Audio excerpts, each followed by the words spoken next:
Hi everyone, it's Miss Mary, Storytime Programmer at the Faulkner County Library here in Conway, Arkansas.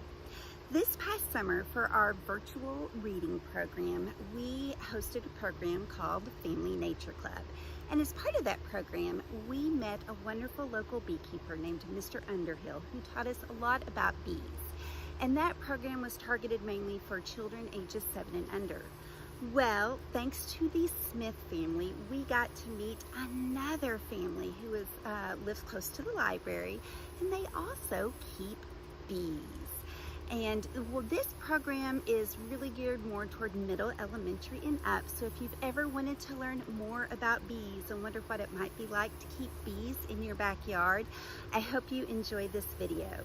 May I introduce Mr. Aaron and his daughter Maddie Grace and their amazing bees. And this video starts off with the first thing that we had to do to meet the bees, which was suit up for safety.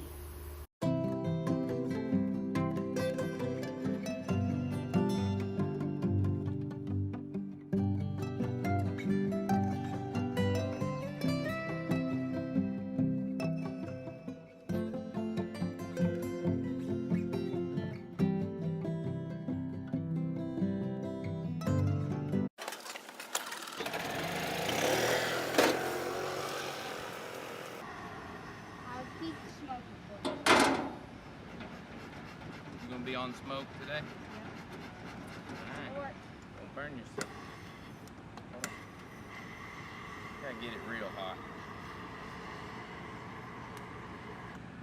Last longer.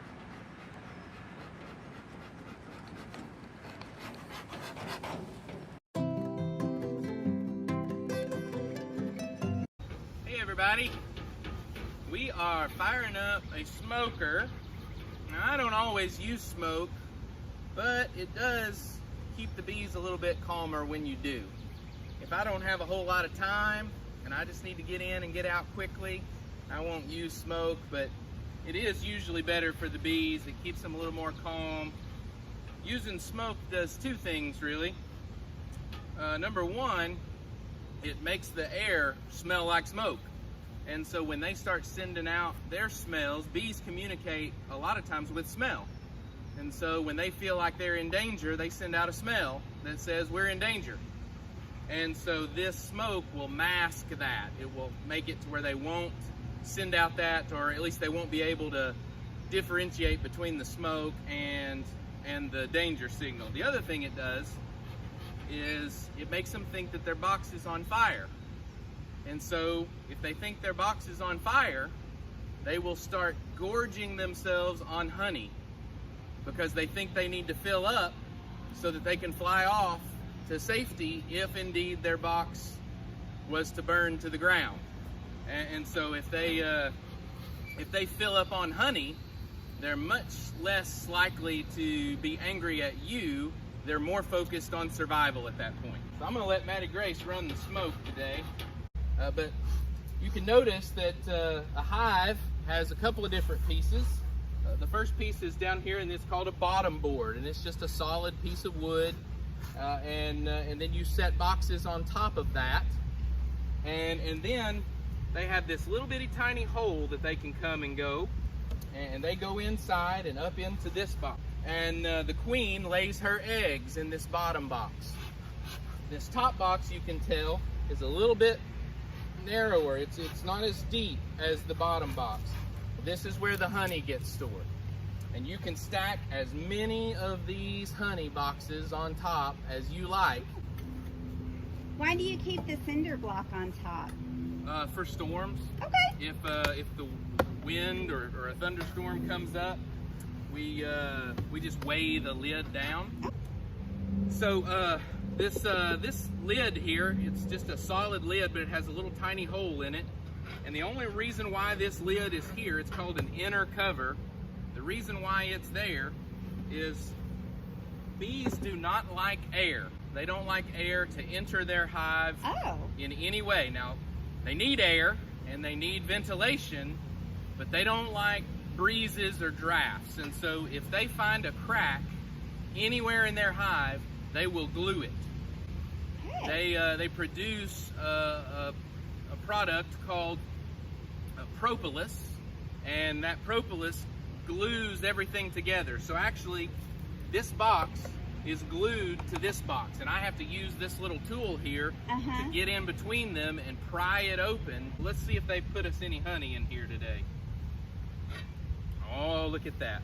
All right, so here's this little 6-sided hexagon called a honeycomb, and they do that by scratching their bellies, and they produce flakes that they use, and they put it together and produce this wax, and they build this honeycomb, and then they fill it with honey.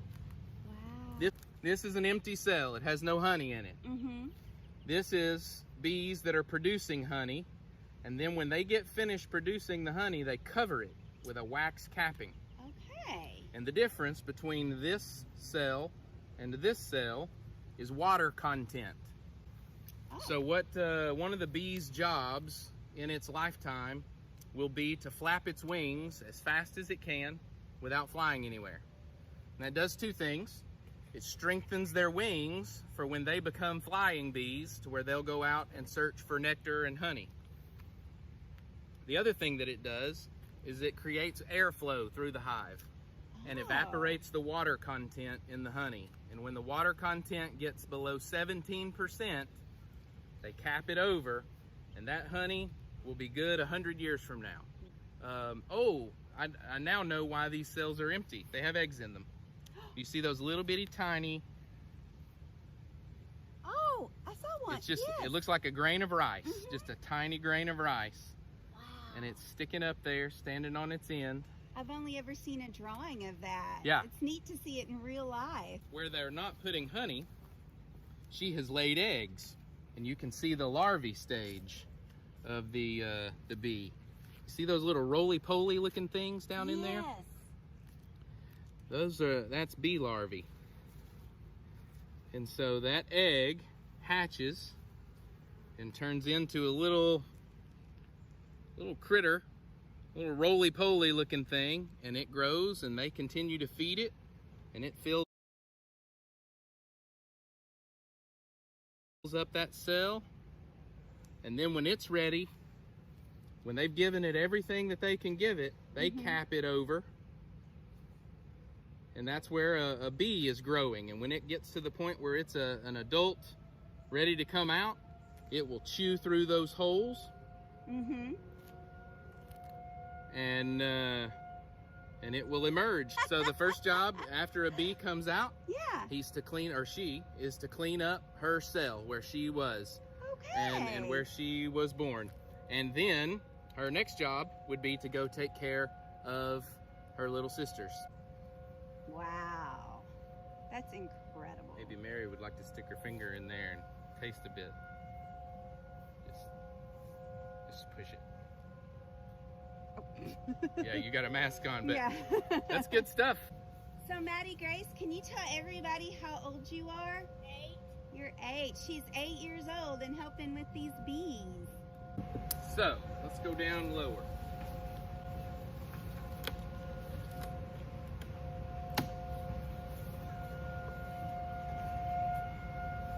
So down here is what we call the brood chamber. This is where the queen mainly will lay her eggs.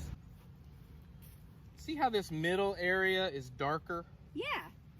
Well, that's what happens when those cells are only used for egg laying. The typical composition of a bee frame is you'll have eggs in this middle section, and then you'll have honey around the outer edges. You see how the corners, see that's honey, and those are eggs. Yes, okay. So when I clip that, look at that. Yeah, ooh.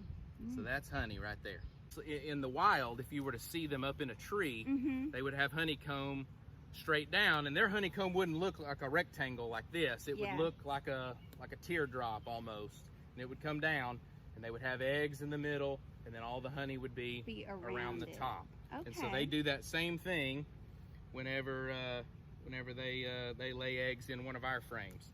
So you can see, I don't know if I can get close enough for everybody to see, but in this area right here, I have eggs, I have roly-polies, and then I have capped brood. So I have all of the stages of the bee life cycle right there in that one little corner. The other thing that they do, besides storing honey, is they collect pollen.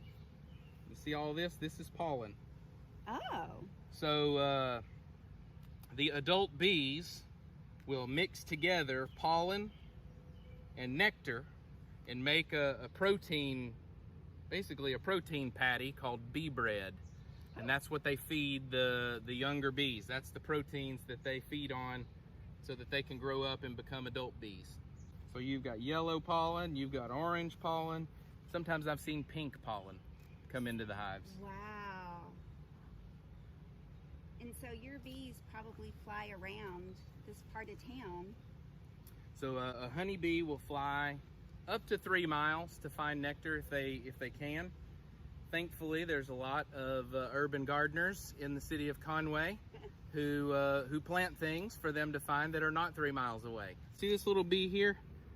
Yeah. See what that yellow stuff on her legs? Uh-huh. That's the pollen. Wow. It just hasn't been stored yet. So the pollen actually sticks. Ooh, look at that one. That's got a lot of fat pollen on it right there. Look at that one right there. See it.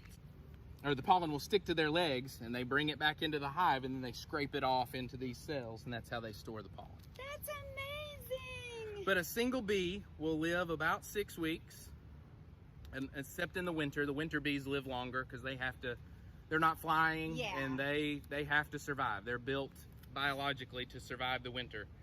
And but a single bee will live about 6 weeks, and for her entire life she will produce about 1/8 of a teaspoon of honey. I've got a hive up in Greenbrier that it's got too many bees in it, and when that happens, they will decide, we're out of room, we need a bigger house. Okay. And so instead of going and finding a bigger house for all the bees, what they will do is they will turn a lot of eggs into queens. They will feed them and turn eggs into queens, and they will keep the queen away from those eggs, because when a queen detects another queen, her natural instinct is to go sting it. Yeah. And so they will actually protect those eggs from the queen, and then one day when they've decided it's time for us to go, they will push the queen out the front door, which forces her to fly somewhere, and they'll go find a tree. And I don't know if you've ever seen a big old ball of bees hanging in a tree. That's called a bee swarm. And what a bee swarm is when the bees decide it's time to split into two. And so they'll take the queen that was in this box, and they'll fly off to a tree, and half the bees will go with her, and then the other half will stay in the box and wait for one of those queens to hatch. Okay. And then she'll have to go get mated and then come back and she can start laying eggs. So when you see a box that has a whole bunch of bees in it, you have two choices. You either wait and just let them do what they're going to do, or you can take the box and you can split them in half, and you can almost guarantee yourself that you get to keep the bees. What do you do with your honey? Well, we've sold some of it this year. That was the first time we've ever done that. We like to give it to teachers as Christmas presents, and give little sample jars out to people. And I have 7 kids who love honey.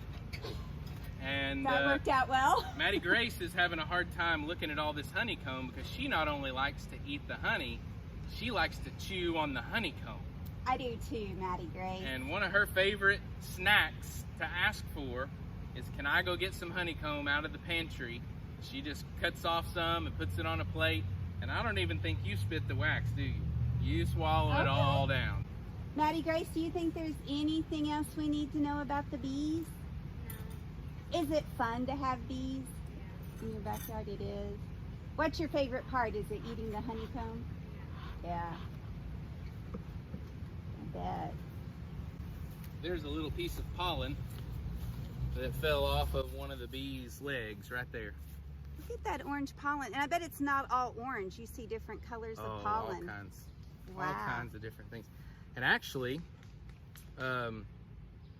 it's actually very healthy for us as humans to eat this. to eat the pollen. Well, thank you so much. All right, absolutely. Thank you guys for coming to my house today. Thanks for having us. And thanks, Maddie Grace, for showing us that kids can work with bees too. I'll grab that walk. Thank you.